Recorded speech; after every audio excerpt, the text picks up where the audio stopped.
ये भी सरल है जो मैं आपको बताने जा रहा हूँ।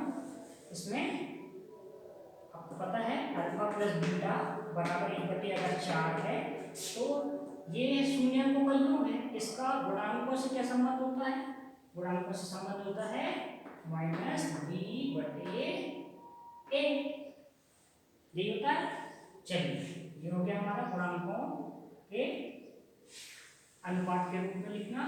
अब हम अल्फा इंटू बीटा यानी शून्यकों का गुणनफल लिखेंगे, कितना है -1। चलिए गुणांकों से इसका क्या संबंध होता है? इसका अनुपात होता है गुणांकों से c/a। अब यहां पर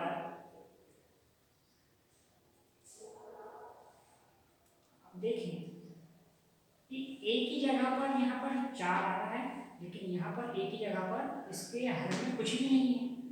इसका मतलब हमें इसमें कुछ चेंजेस करना होगा।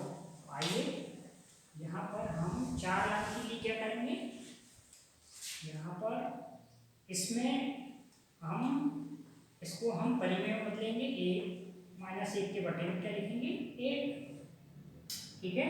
अब एक काम और करना पड़ेगा, अब हमें क्योंकि यहाँ पर हर में 4 है इसलिए यहाँ पर भी 4 लिखना है, तो 4 का हम क्या करेंगे ऊपर अंश में भी गुणा और हर में भी गुणा 4 का, तो ये हो जाएगा 4 का इसमें गुणा होगा तो ये जाएगा -4 और इसमें 4 का गुणा होगा तो ये हो जाएगा 4, तो दोनों में हमने 4 का अंश और हर में 4 का गुणा कर दिया। अब हमने इसके बराबर से लिखा c/a। इसमें क्या हो गया कि हम यहाँ पर दिख रहा था a के बटे में 4 है, तो अब यहाँ पर भी a के बटे में 4 दिख रहा है, ठीक है। इसमें क्या पता चल रहा है कि a का मान है 4।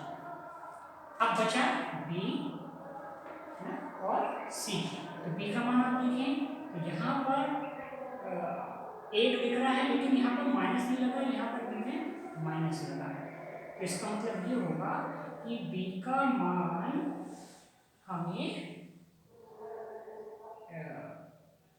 यहाँ पर कुछ बदलाव करना पड़ेगा। चलिए क्या करेंगे हम, यहाँ पर माइनस लेने के लिए हम एक माइनस और एक ब्रैकेट में माइनस ले लेंगे और उसके साथ में लिखेंगे 1। इसका वो ब्रैकेट करने पर माइनस माइनस प्लस हो जाता है, +1 हो जाएगा, ये +1 है ना, तो हमने 2 माइनस इसलिए लगाया है, ठीक है, बटे 4 तो आपका था ही पहले से। तो यहाँ पर हमने संबंध कौन सा लिखा था, -b/a ये लिखा था ना, तो यहाँ पर a का मान तो 4 ही रहेगा।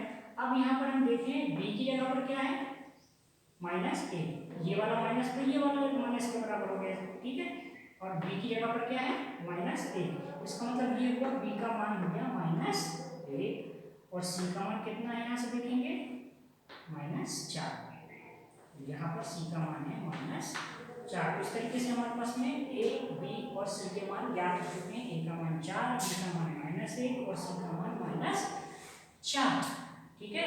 ये हमने कैसे ज्ञात किए हैं एक बार फिर देख लें, शून्यकों का योग और शून्यकों का गुणनफल का इनका दिए गए बहुपद के गुणांकों से संबंध के द्वारा हमने a, b और c के मान ज्ञात कर लिए।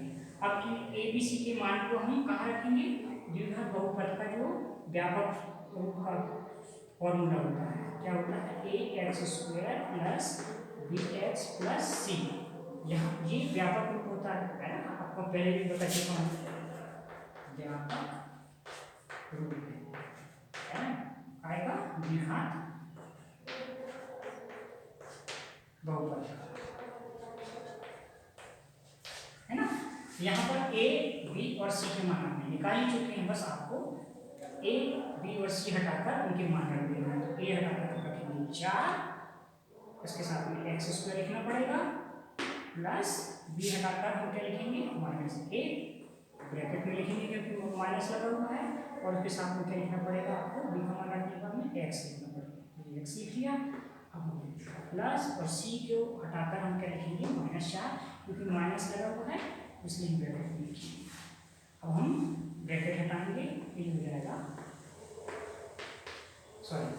4x², ये ब्रैकेट हटेगा तो ये माइनस जो है इस प्लस को क्या कर देगा माइनस, ठीक है, ये हो जाएगा आपका -x और ये वाला माइनस भी इस प्लस को माइनस कर देगा, ये हो गया माइनस, बचा 4। ये हमारा दिया जो बहुपद ज्ञात करना था वो ज्ञात हो चुका है ना। अभिष्ट हम इसे कहते हैं कि हमारा अभिष्ट द्विघात बहुपद है। ठीक है, अब आप जो है एक क्वेश्चन स्वयं करें। ठीक है, यहाँ पर मैं शून्य बदल देता हूँ, है ना। होमवर्क के लिए क्वेश्चन है, अगर अल्फा और बीटा का मान -1 और अल्फा बीटा मतलब गुणनफल 1 हो, तब आप द्विघात बहुपद का मान ज्ञात कीजिए। ये आपके लिए क्वेश्चन है, इसको आप अवश्य करेंगे। चलिए।